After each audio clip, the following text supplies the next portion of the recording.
Hello, good morning students. My name is Preeti from Heartone Skill Center near Chat College Hisar. तो आज हम discuss करेंगे MS word के अंदर हमने लास्ट टॉपिक किया था कि हम MS वर्ड के अंदर कैसे किसी डेटा को इंसर्ट कर सकते हैं, कैसे किसी डेटा को बोल्ड, इटैलिक, अंडरलाइन, बेसिक सी फॉर्मेटिंग कर सकते हैं, कैसे उसको बॉर्डर दे सकते हैं, शेडिंग कलर दे सकते हैं और उसके अंदर लाइन स्पेसिंग भी ऐड कर सकते हैं। अब हम बाकी का आगे का काम करते हैं उसके अंदर, जैसे बुलेट इंसर्ट करनी हो गई, कोई स्टाइल बनाना हो गया, किसी डेटा को अरेंज करना हो गया।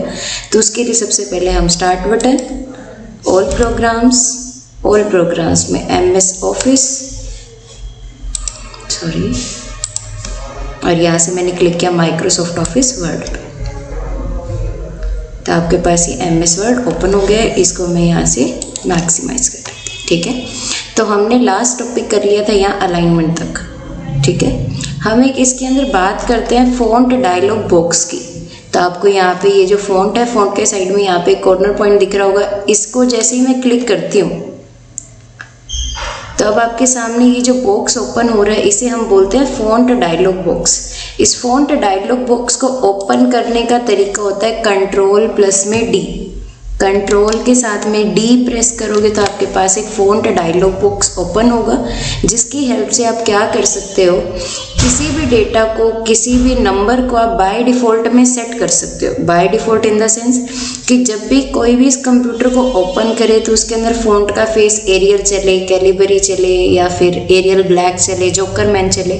तो कुछ इस तरीके की जब आपको स्टाइल देने होते हैं, यानी फेस सेट करना है, या बोल्ड या इटैलिक को सेट करना है, फ़ॉन्ट का साइज़ 12 या 13 या फिर 16 कुछ इस तरीके से रहे, तब हम यहाँ से इन फ़ॉन्ट डायलॉग बॉक्स का यूज़ करते हैं। तो यहाँ से चेक कर लेते हैं। तो अभी आप देख सकते हो कैलिबरी है, फ़ॉन्ट का साइज़ है 10। मैं चाहती हूँ कोई भी मेरा कंप्यूटर ओपन करे तो फ़ॉन्ट का फेस तो चलना चाहिए एरियल का। तो यहाँ से ये एरियल पे क्लिक करेंगे, ये एरियल। डाटा हमेशा बोल्ड ही रहे, ये रेगुलर, नॉर्मल, इटैलिक, बोल्ड के लिए। अगर आपको डेटा बोल्ड और इटैलिक दोनों करना है तब आप बोल्ड और इटैलिक दोनों पे ही क्लिक करोगे। तो मैंने यहाँ से क्लिक किया बोल्ड पे, और यहाँ से मैंने फ़ॉन्ट का साइज़ कर दिया 14 का, ठीक है। और जो फ़ॉन्ट का कलर होना चाहिए ना, वो ब्लैक के बजाय कौन सा आना चाहिए, ग्रीन आना चाहिए। और जो अंडरलाइन का जो स्टाइल होना चाहिए वो होना चाहिए डबल अंडरलाइन, और उसका जो कलर होना चाहिए वो होना चाहिए रेड, ठीक है। तो आपको ये प्रीव्यू भी दिखा रहा है कि जब आप इसको अप्लाई करोगे वो कुछ इस तरीके से दिखेगा। अगर आप यहाँ से क्लिक करते हो ओके पे, तो वो सिर्फ किसके ऊपर अप्लाई करेगा, आपके इस डॉक्यूमेंट के ऊपर अप्लाई करेगा, जितना भी आप पेज का डॉक्यूमेंट बना रहे हो। अगर आपको इसको बाय डिफ़ॉल्ट में सेट करना होता है तब आप डिफ़ॉल्ट के ऊपर क्लिक करोगे। मैंने यहाँ से डिफ़ॉल्ट पे क्लिक किया। यहाँ देखो ये बोल रहा है कि आप ये चेंजेस करना चाह रहे हो इसके अंदर, तो क्या आपको ये चेंजेस अप्लाई करने हैं या नहीं करने। तो अगर आपको ये सारे के सारे चेंजेस इसमें ऐड करवाने हैं तब तो आप येस पे क्लिक करोगे। अगर आपको ये सारे चेंजेस ऐड नहीं करवाने तब आप नो पे क्लिक कर दो। अब मुझे ये सारे के सारे चेंजेस ऐड करवाने हैं, तब हम किस ऑप्शन पे क्लिक करेंगे, येस पे क्लिक किया, मैंने कर दिया। अब आप जब भी इस पे काम करोगे तो कुछ इसी तरीके से क्या चलता रहेगा, आपका फ़ॉन्ट का कलर, फ़ॉन्ट का स्टाइल, फ़ॉन्ट का साइज़ चलता रहेगा। कर सकते हो। मुझे फिर से इसको पहले की तरह करना है। आप क्या करोगे, कंट्रोल D किया, यहाँ से इसको फिर से पहले की तरह कर दो। यहाँ से कैलिबरी था, अब मैं ऐसे ढूंढ रही हूँ, कितना टाइम लग रहा है ना। यहाँ एरियल लिखा हुआ है, इसको बैक स्पेस करो, यहाँ लिख दो कैलिबरी, आगे कैलिबरी। रेगुलर यानी नॉर्मल के लिए फ़ॉन्ट का साइज़ कितने का चाहिए, 12 का, 11 कर देते हैं इसको। फ़ॉन्ट का कलर फिर से ब्लैक, अंडरलाइन का कलर भी ब्लैक, और अंडरलाइन का स्टाइल हमें कुछ नहीं चाहिए तो नन, डिफ़ॉल्ट और यस। हो गया ना पहले की तरह हमारा। कर सकते हो ना कुछ इस तरीके से। अब बात करते हैं, मैं यहाँ से सिर्फ इनको सिलेक्ट करके इसका फ़ॉन्ट का साइज़ बढ़ाती हूँ ताकि तुम्हें डिफरेंस ईजिली दिख जाए। कंट्रोल D किया, स्ट्राइक थ्रो वही एक सिंगल लाइन चाहिए कुछ इस तरीके से, तब हम स्ट्राइक थ्रो पे क्लिक करेंगे। डबल लाइन चाहिए, डबल पे क्लिक करो, ओके करो, ये डबल स्ट्राइक थ्रो आ गई। सुपरस्क्रिप्ट सबस्क्रिप्ट वही है जब आपको किसी भी डेटा को पावर में या बेस में बनाना होता है, जैसा हमने ऑप्शन के अंदर किया था। यहाँ से एज इट इज़ वही काम है, तो ये खुद से ट्राई कर सकते हो ना। मैं चाहती हूँ ये स्ट्राइक थ्रू हट जाए, क्लिक किया इसी पे, ओके कर दिया, वहाँ से वो हट गया। अब हमें ये देना है कि ये जो आपके पास ऑन और द वर्ड है ना, इसके बैकग्राउंड में शेडो आए। सिलेक्ट किया, कंट्रोल डी, शेडो पे क्लिक किया, ओके किया, तो इसके बैकग्राउंड में यहाँ देखो शेडो दिख रही है। ऑन द और इंसर्ट दोनों में डिफरेंस देखो, कुछ इस तरीके से। अब मैं चाहती हूँ कि इसमें सिर्फ आउटलाइन दिखे, यानी सिर्फ बाउंड्री दिखे। आउटलाइन पे क्लिक किया, देन ओके किया, तो ये आउटलाइन आ गई है कुछ इस तरीके से। अब हमारे पास ये ऑन है, इसको मैंने सिलेक्ट किया। इसको आपको एज अ रियलिस्टिक इफेक्ट देना है कि हमारे पेज का ही डाटा है, तो मैं क्या करूँगी, सिलेक्ट किया, कंट्रोल डी। इसके अंदर दो ऑप्शन आते हैं, इम्बोस और इनग्रेव। इम्बोस का काम होता है जब आपको इसकी बाहर की आउटलाइन को थोड़ा सा डार्क करना है, तब आप इम्बोस का क्लिक करोगे। इनग्रेव का यूज़ हम तब करते हैं जब आपको डाटा तो डार्क करना है लेकिन अंदर की तरफ करना है। इम्बोस पे क्लिक किया, ओके किया, यहाँ देखो ये बाहर की लाइन हो रही है ना डार्क, यहाँ से ये डार्क हो रही है। इसी का उल्टा इफेक्ट देना है हमें। सिलेक्ट किया, कंट्रोल डी, इनग्रेव पे क्लिक करोगे और ओके करोगे, तो यहाँ देखो ये अंदर की तरफ से क्या हो रहा है, इसकी बाउंड्री डार्क हो रही है। कर लोगे। इसको भी पहले की तरह करना है, तो आप क्या करोगे, इसी के ऊपर क्लिक करो, देन ओके करोगे, आपका टेक्स्ट पहले की तरह नॉर्मल हो जाएगा। कर लोगे। यहाँ से इसको भी करना है, फॉन्ट डायलॉग बॉक्स, क्लिक किया, ओके कर दो, हो गया टेक्स्ट पहले की तरह। अब मान लो मैं कंडीशन ये देती हूँ तुम्हें कि सारा का सारा तो काम करना आ गया, लेकिन मैं ये चाहती हूँ जब भी कोई भी हमारा कंप्यूटर स्टार्ट करे ना, सारा का सारा डाटा कैसे चलना चाहिए, कैपिटल लेटर्स में चलना चाहिए। तो हम क्या करेंगे, यहाँ चेंज केस का तो ऑप्शन नहीं है ताकि मैं इसको अप्लाई कर सकूँ। तो आपके पास ये दो ऑप्शन आते हैं, स्मॉल कैप्स और ऑल कैप्स का। ठीक है, तो स्मॉल कैप्स का काम क्या होता है, दोनों ही केस में डाटा तो कैपिटल ही रहेगा। ऑल कैप्स के ऊपर जैसे ही आप क्लिक करोगे सारा डाटा हो गया कैपिटल, और इनकी हाइट भी देखो सभी की इक्वल है। मैं चाहती हूँ सिर्फ डाटा कैपिटल होना चाहिए, हाइट विड्थ से मुझे कोई मतलब नहीं है। तो सिलेक्ट किया, कंट्रोल डी, स्मॉल कैप्स पे क्लिक करेंगे, ओके करेंगे, तो ये डेटा आपका कुछ इस तरीके से आएगा। कैपिटल दोनों ही केस में रहेगा, लेकिन जब आपको सभी डेटा की हाइट को इक्वल रखना है तब आप ऑल कैप्स लॉक पे क्लिक करोगे। जब आपको इनकी हाइट को ऊपर नीचे रखना है तब आप क्लिक करोगे स्मॉल कैप्स पे। शॉर्टकट की क्या प्रेस करेंगे, मोस्ट आस्किंग क्वेश्चन है एग्जाम्स के टाइम पे। कंट्रोल शिफ्ट ए करेंगे तो ऑल कैप्स लॉक होगा, और कंट्रोल शिफ्ट के करेंगे तो स्मॉल कैप्स लॉक होगा। कर लोगे यहाँ तक, हमने कर लिया इतना।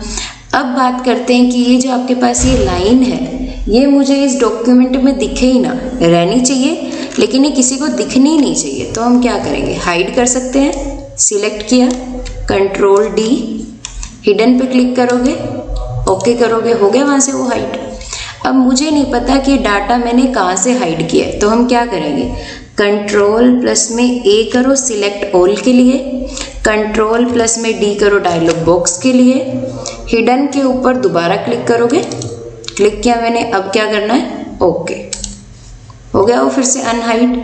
क्या करना है, सिलेक्ट किया, हाइड करने के लिए क्या कमांड प्रेस करेंगे, कंट्रोल शिफ्ट एच, हाइड हो गया। फिर से शो करवाना है, कंट्रोल ए, कंट्रोल शिफ्ट एच फिर से प्रेस करोगे, आपका डाटा क्या हो जाएगा, फिर से शो हो जाएगा। कर लोगे भाई यहाँ तक। आपको सारी की सारी शॉर्टकट की लास्ट में दिख जाएंगी वीडियो के एंड में, ठीक है। तो तब तक कंटिन्यू रहे वीडियो के साथ। अब आपके पास ये इंसर्ट टैब, इंसर्ट वर्ड लिखा हुआ है मैंने, इस इंसर्ट के बीच में आपको स्पेसिंग को ऐड करना है, यानी हर एक कैरेक्टर के बीच में स्पेसिंग ऐड हो जाए। इसके लिए क्या करेंगे, सिलेक्ट किया, कंट्रोल डी करेंगे डायलॉग बॉक्स के लिए। इसके बाद आप ऑप्शन पे जाओगे कैरेक्टर स्पेसिंग पे।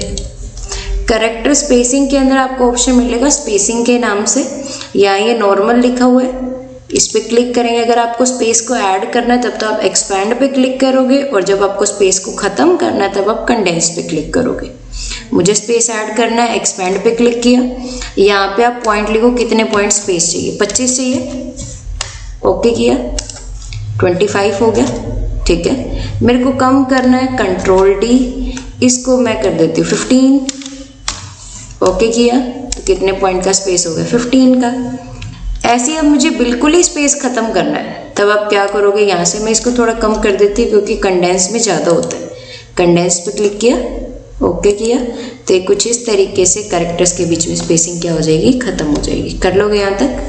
फिर से इसको पहले की तरह करना है तो आप क्या करोगे, यहाँ से नॉर्मल के ऊपर क्लिक करो और ओके कर दो। आपका टेक्स्ट फिर से क्या हो जाएगा, नॉर्मल हो जाएगा। कर लोगे यहाँ तक। तो हमने पैराग्राफ में यहाँ तक कर लिया था, बॉर्डर्स तक। अब हम नेक्स्ट टॉपिक करते हैं। अब मैं यहाँ पे कुछ नाम लिखती हूँ, राम, श्याम, रोहन, सोहन, मोहन,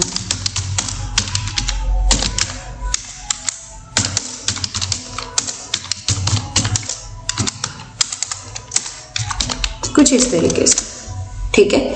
अब हमें क्या करना है, इसके अंदर एक बात जरूर ध्यान रखना कि जैसे हम कोई भी लिस्ट बनाते हैं, ठीक है, तो उसके अंदर हम क्या करते हैं, कोई भी लिस्ट जब आपकी बनती है तो उसके अंदर आप सबसे पहले क्या करते हो कि या तो हम उसके आगे 1 2 लिखते हैं, या फिर ABCD लिखते हैं, या फिर हम उसके आगे कोई भी सिंबल लगाते हैं ताकि हमें पता चले कि वो क्या है, आपकी पहली लिस्ट है, दूसरी लिस्ट है, तीसरी लिस्ट है।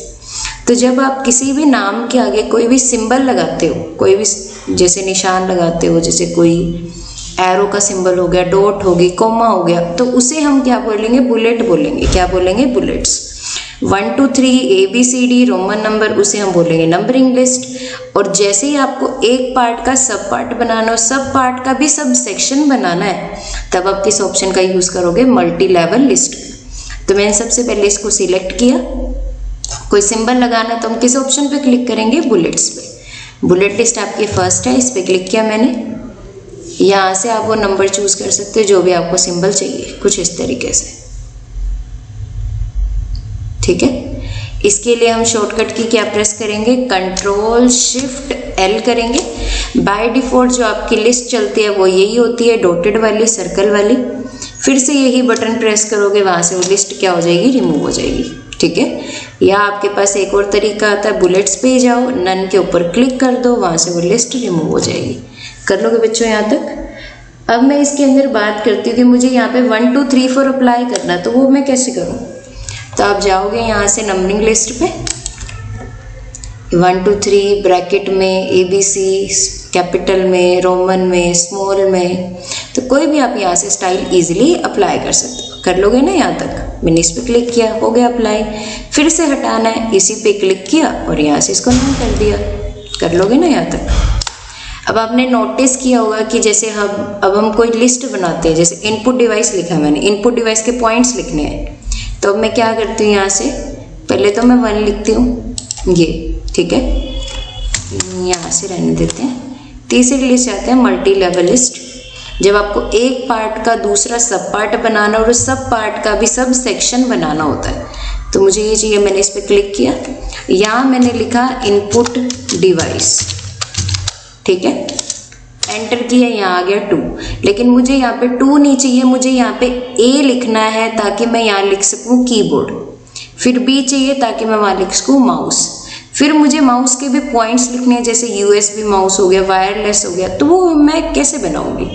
अब यहाँ पे 2 की जगह A चाहिए, 2 आ गया। इसके बाद आप यहाँ से क्लिक करोगे इंक्रीज इंडेंट पे, क्लिक किया मैंने, गया कर्सर। फिर से इसको वापस 2 बनाना है तो यहाँ से आप क्लिक करोगे डिक्रीज पे। क्या करेंगे, अगर इसको पॉइंट बनाना है तो इंक्रीज इंडेंट, अगर इसको फिर से पीछे लेके जाना है तब आप क्या करोगे, डिक्रीज इंडेंट पे। कर लोगे ना यहाँ तक। बटन क्या प्रेस करेंगे, टैब प्रेस करेंगे कर्सर को आगे लेके जाने के लिए, और Shift+ में टैब करेंगे पीछे लेके जाने के लिए। मैंने टैब प्रेस किया, यहाँ मैंने लिखा कीबोर्ड, एंटर किया, B आ गया, यहाँ मैंने लिखा माउस। अब मुझे इस माउस के पॉइंट लिखने USB और वायरलेस, तो वो मैं कैसे लिखूं। तो आप यहाँ से क्लिक करोगे टैब, या फिर यहाँ से ये बटन पीछे जाने के लिए डिक्रीज इंडेंट। अब तुम बताओ, मुझे आगे जाना है, पॉइंट बनाना है, क्या बटन प्रेस करूँ, टैब या Shift टैब। टैब प्रेस करेंगे ना, आगे जाना है तो कुछ इस तरीके से। पीछे जाना है तो हम Shift+ में टैब करेंगे। मैंने टैब प्रेस किया, यहाँ लिखा मैंने USB और यहाँ लिखा मैंने वायरलेस, कुछ इस तरीके, ठीक है। फिर से इसको C बनाना है तो क्या करोगे आप, Shift+ में टैब करोगे, कुछ इस तरीके से। कर लोगे ना बच्चों। कुछ इस तरीके से। फिर से इसको 2 बनाना, क्या करेंगे, टैब या शिफ्ट टैब, शिफ्ट प्लस में टैब करेंगे, ये 2 बन गया। अब यहाँ आप लिखो आउटपुट डिवाइस, हो जाएगा अभी यहाँ तक। अब मैं यहाँ पे ये लिस्ट हो जाएगी ना। अब इसके बाद नेक्स्ट ऑप्शन आता है A to Z शॉर्टिंग का। यहाँ से लिस्ट पे जाके इसको नन करते हैं। यहाँ मैंने लिखा राम, यहाँ मैंने लिखा श्याम, यहाँ लिखा रोहन, सोहन।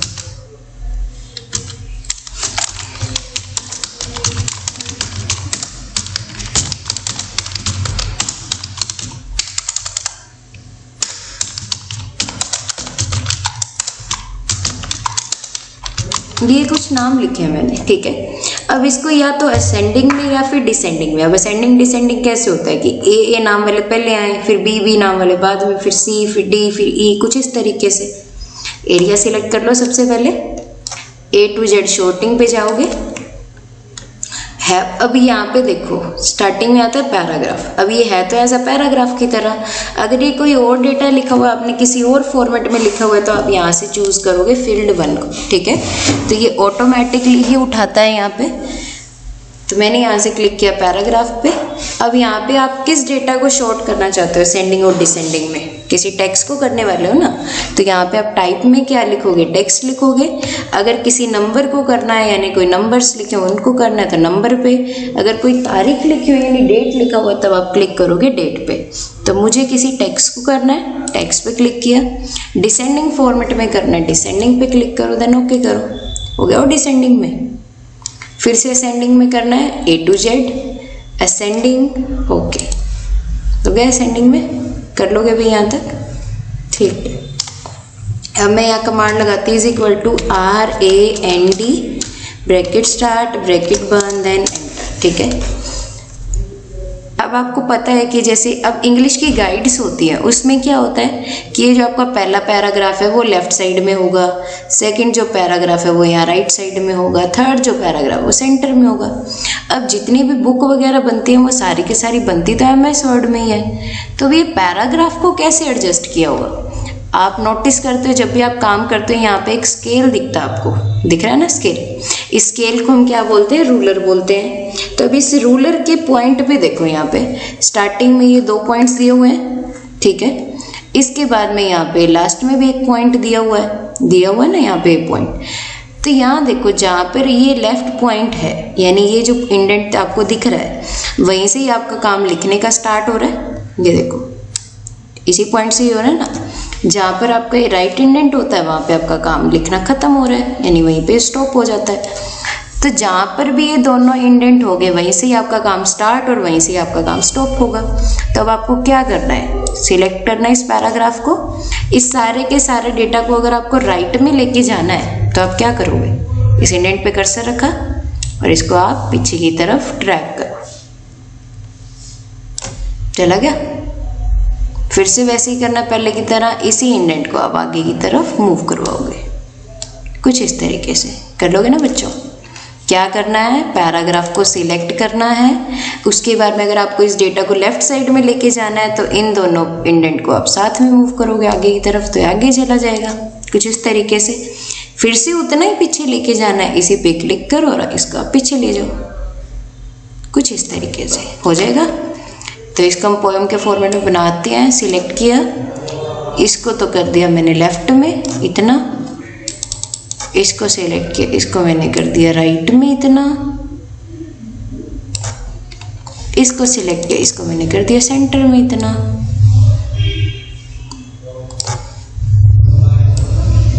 कुछ इस तरीके से कर लोगे बच्चों।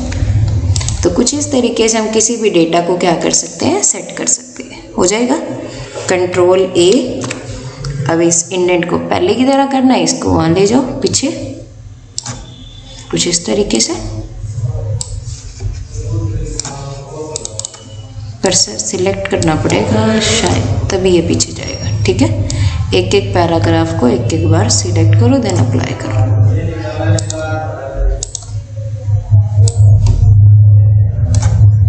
भी कुछ इस तरीके से। होप सो कि कर लोगे इजीली। ठीक है, ज़्यादा मुश्किल नहीं है, 1-2 बार प्रैक्टिस करनी है, देन हो जाएगा। ठीक है, अब यहाँ पे हम आगे जाते हैं। यहाँ पे कुछ स्टाइल्स बने हुए हैं, दिख रहे हैं आपको?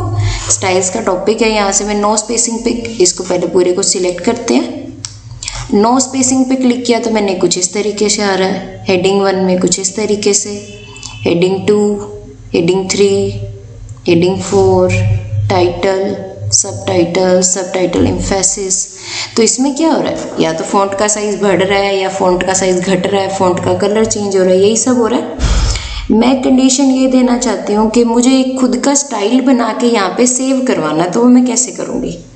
तो आप स्टाइल्स के लिए क्या कमांड प्रेस करोगे? Ctrl+Shift+S कर दिया मैंने प्रेस।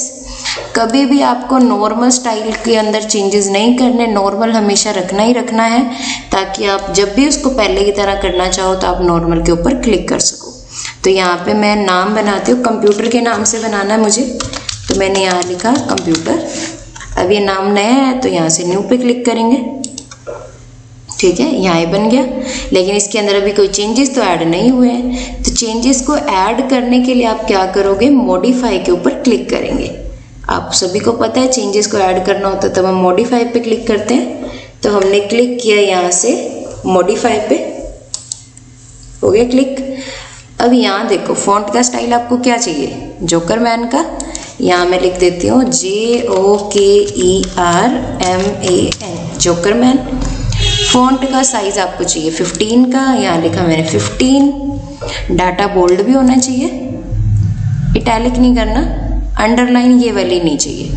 फॉन्ट का कलर कर दिया मैंने ग्रीन। ठीक है, अलाइनमेंट जो होनी चाहिए वो होनी चाहिए आपकी जस्टिफाई की, तो मैंने जस्टिफाई पे क्लिक किया। लाइन स्पेसिंग पहले है आपकी 1.0, सेकंड 1.5, थर्ड है 2.0, मैंने कर दिया 1.5 पे क्लिक, हो गया।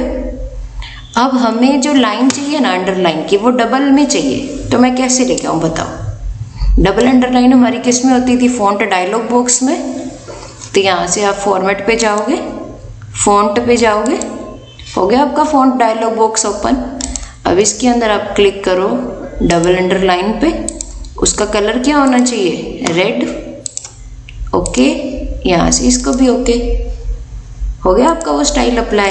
ऐसा स्टाइल इस पैराग्राफ पे भी चाहिए, सिलेक्ट किया, इस पे क्लिक कर दिया, आ गया ना उसी के अंदर।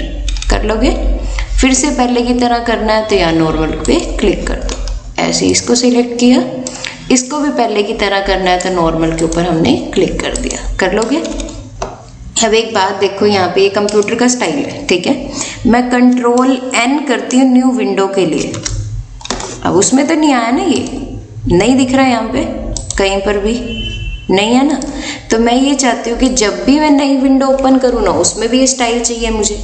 तो मैं क्या करूँ, जो भी आपने अभी स्टाइल बनाया उसको अगर बाय डिफ़ॉल्ट में सेट करना है तो उसको आप सिलेक्ट करो। इसके बाद में इस पे जाओगे आप स्टाइल ऑप्शन पे, या कॉर्नर बटन में जो आपको बटन दिख रहा है इस पे क्लिक करेंगे। इसके बाद में आप जाओगे यहाँ से, जो तीसरा स्टेप है आपका मैनेज स्टाइल का। जैसे आप कर्सर को इस पे लेके आओगे तो नीचे शो हो रहा होगा आपको मैनेज स्टाइल, ठीक है। क्लिक किया, इसके बाद आप फिर से अपना नाम सिलेक्ट करोगे, यही नाम है ना मेरा कंप्यूटर का। सिलेक्ट किया, इंपोर्ट एक्सपोर्ट पे क्लिक करो, कर दें इस पे क्लिक, हो गया। फिर से अपना नाम ढूंढो, यहाँ पे कंप्यूटर का बनाया था, कहाँ है, ये रहा। क्लिक किया और इसको कर देंगे कॉपी, क्लोज, यहाँ से इसको भी क्लोज। अब इसको करो Ctrl+N, आ गया यहाँ पे नया। अब मुझे इसको फिर से, अब मैं चाहती हूँ कि जब भी मैं नई विंडो लेके आऊँ उसमें आए ही ना, तो मैं क्या करूँ, सिलेक्ट किया, style option, manage style, choose करो, इंपोर्ट एक्सपोर्ट। अब इसमें से नहीं देखना हमें, इसमें से देखना है, ठीक है। तो अभी हमने कंप्यूटर का बनाया हुआ था, सिलेक्ट किया, क्या करेंगे अब इसको डिलीट करेंगे, यस, क्लोज किया, यहाँ से इसको भी क्लोज। अब चेक करते हैं कि नई विंडो में आता है नहीं आता। Ctrl+N किया, नहीं आया ना हमारा नाम। कर सकते कुछ इस तरीके से कि जब आपको किसी भी स्टाइल को बाय डिफ़ॉल्ट में अप्लाई करना हो तो कैसे करेंगे, और जब आपको वही स्टाइल उसके अंदर अप्लाई करना हो यानी डिलीट करना हो तो कैसे करेंगे। हो जाएगा अभी यहाँ तक। होप सो कि सही समझ में आ रहा होगा सभी बच्चों को। डाउट वगैरह लगे तो मुझसे अब तुम पूछ सकते हो कमेंट करके, ठीक है। चैनल को लाइक और सब्सक्राइब ज़रूर करना ताकि तुम्हें आगे की वीडियोस भी दिखती रहे, ठीक है। अब हम जाते हैं यहाँ से, नेक्स्ट ऑप्शन आता है आपके पास चेंज स्टाइल्स का। चेंज स्टाइल पे क्लिक किया, यहाँ फर्स्ट आपके पास स्टाइल सेट, जिसके अंदर ये कुछ फॉन्ट के नाम सेट किए हुए यानी स्टाइल बनाया हुआ है। कलर्स के अंदर आप फॉन्ट के कलर चेंज कर सकते हो। फॉन्ट्स के अंदर जाके आप फॉन्ट का फेस चेंज कर सकते हो। तो मैंने यहाँ पे कमांड लगाई रैंडम की, ठीक है। चेंज स्टाइल्स पे जाते हैं। अब दिमाग में क्वेश्चन आते ही, फॉन्ट का कलर चेंज करना है यहाँ से कर लेंगे, फॉन्ट का फेस चेंज करना है वो हम यहाँ से कर लेंगे, स्टाइल चेंज करना है तो वो हम यहाँ से कर सकते हैं इजीली बना के। तो इन ऑप्शंस का यूज़ कब होता है? तो जब मैंने MS वर्ड स्टार्ट करवाया था उस टाइम पे ये बोला था कि जितना एरिया आप सिलेक्ट करोगे उतने पे ही फॉर्मेटिंग अप्लाई होगी, यही बोला था। तो फॉर्मेटिंग तो हमने अप्लाई कर ली, ठीक है जी। लेकिन ये जो ऑप्शन होता है आपका चेंज स्टाइल्स का, ये ऑप्शन सिर्फ तभी अप्लाई होता है जब आपने यहाँ पे क्या करना है, किसी पूरे डॉक्यूमेंट के ऊपर वही सारी फॉर्मेटिंग ऐड करनी है, किसी सिलेक्टेड एरिया पे नहीं करनी, पूरे के पूरे एरिया के ऊपर ही अप्लाई करनी है, तब हम इस ऑप्शन का यूज़ करते हैं। चेंज स्टाइल्स पे गए, मैंने किसी को भी सिलेक्ट नहीं किया हुआ, स्टाइल सेट, यहाँ देखो डिस्ट्रिक्टिव में, एलिगेंट में, फैंसी में, फॉर्मल में, M में, manuscript, modern, simple, traditional, word 7, कैसे चेंज हो रही है ना स्क्रिप्ट ऑटोमेटिकली, एरिया सेलेक्ट नहीं किया हुआ हमने। तो ये किस पे काम करती हैं, जब आपको पूरे के पूरे डॉक्यूमेंट के ऊपर एक ही बारे में सारी कमांड अप्लाई करनी है। कलर्स पे गए, अब यहाँ कलर तो नहीं चेंज हो रहा, नहीं हो रहा ना, नहीं हुआ। यहाँ से अब देखो इसकी थीम में क्या है, सिर्फ पिंक और ब्लू कलर है, मैं चाहती हूँ सिर्फ ब्लू और ग्रीन कलर आए। चेंज स्टाइल्स पे गए, कलर्स पे गए, यहाँ से वो थीम चूज करो। अब यहाँ देखो होगी वो थीम चेंज। फिर से गए कलर्स, इस पे क्लिक किया, फिर से आगे ना उससे रिलेटेड कलर कर लोगे बच्चों इस तरीके से। तो जब आपको अपने फॉन्ट कलर की थीम को चेंज करना होगा तब हम यूज़ करेंगे स्टाइल ऑप्शंस के अंदर कलर्स का। जब आपको सिर्फ इसका फॉन्ट का फेस चेंज करना है तब आप फॉन्ट का यूज़ करोगे, कुछ इस तरीके से, ठीक है।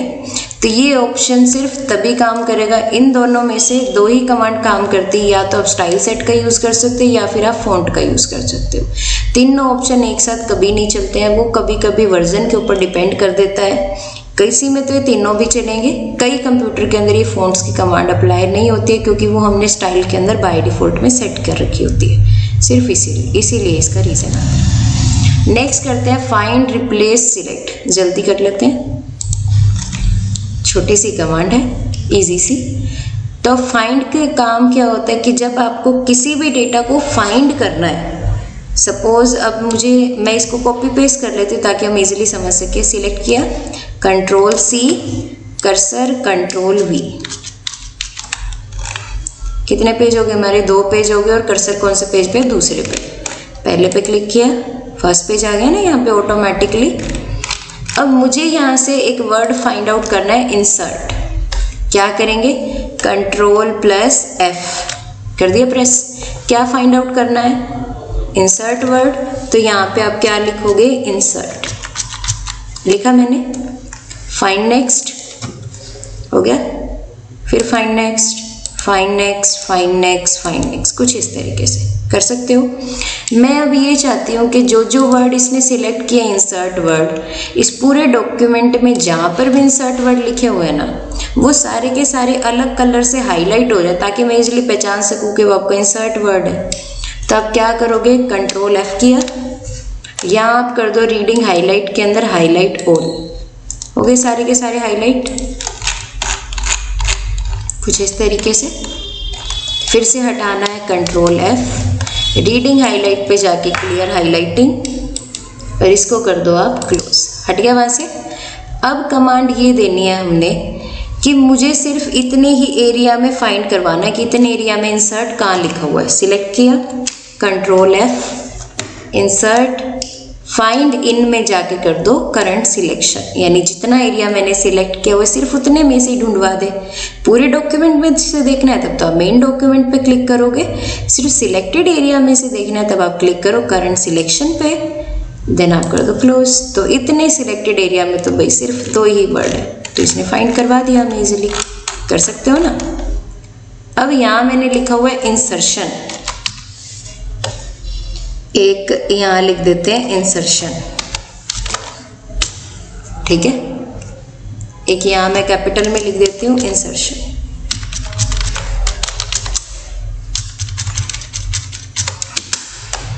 एक मैं यहाँ लिख देती हूँ कैपिटल में इंसर्शन।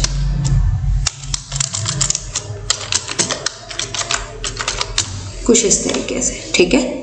अब हमें वर्ड फाइंड क्या करना है, insert, control F, insert, find next करूँ मैं। किसको किया इसने, इंसर्शन में से इंसर्ट को, मुझे लगा गलती से हो गया होगा, फिर से मैंने फाइंड नेक्स्ट किया, फिर इसने इंसर्ट को किया, फिर फाइंड नेक्स्ट, फिर से इसने इंसर्शन के अंदर से उठा लिया, यानी ये गलत कर रहा है। तो मैं अब कमांड ये देना चाहती हूँ कि अगर यहाँ पे प्रॉपरली लिखा हुआ है इंसर्ट तभी ये वर्ड फाइंड आउट करे, अदरवाइज ऐसे आधे अधूरे वर्ड फाइंड आउट ना करे। तो आप क्या करोगे, मोर ऑप्शन पे जाके यहाँ से क्लिक करोगे find whole words only pay, then click करो फाइंड नेक्स्ट। किया इसने इंसर्ट को, फिर फाइंड नेक्स्ट, फिर से गए इंसर्ट पे, फिर फाइंड नेक्स्ट, फिर से इसने इस वर्ड को कर लिया फाइंड नेक्स्ट। कर सकते हो इस तरीके से। अब मुझे इंसर्ट वर्ड फाइंड आउट नहीं करना, मुझे तो इंसर्शन वर्ड फाइंड आउट करना है, और जो भी कैपिटल में इंसर्शन लिखे हुए हैं सिर्फ वही इंसर्शन फाइंड आउट हो जाए। कंट्रोल F, तो यहाँ पर भी मैं कैपिटल में लिखूँ ना इंसर्शन, INSERTION। अब करते हैं इसको इंसर्शन को, स्मॉल किया, फाइंड नेक्स्ट, कैपिटल किया, फाइंड नेक्स्ट, कैपिटल, फिर से फाइंड नेक्स्ट किया मैंने, तो इसने कर लिया स्मॉल को, ये भी गलत है। मैं चाहती हूँ कि जहाँ पर भी जैसा मैंने यहाँ लिखा हुआ फाइंड में, अगर कैपिटल में लिखा हुआ तो कैपिटल को फाइंड आउट करे, अगर स्मॉल में लिखा हुआ तो स्मॉल को फाइंड आउट करे। तो उसके लिए हम किस ऑप्शन को क्लिक करेंगे, मैच केस को, फाइंड नेक्स्ट करो। अब ये देखो कैपिटल, फिर फाइंड नेक्स्ट, कैपिटल, फिर फाइंड नेक्स्ट करेंगे तो इसको और तो कहीं पर भी नहीं मिल रहा है। कर लोगे यहाँ तक।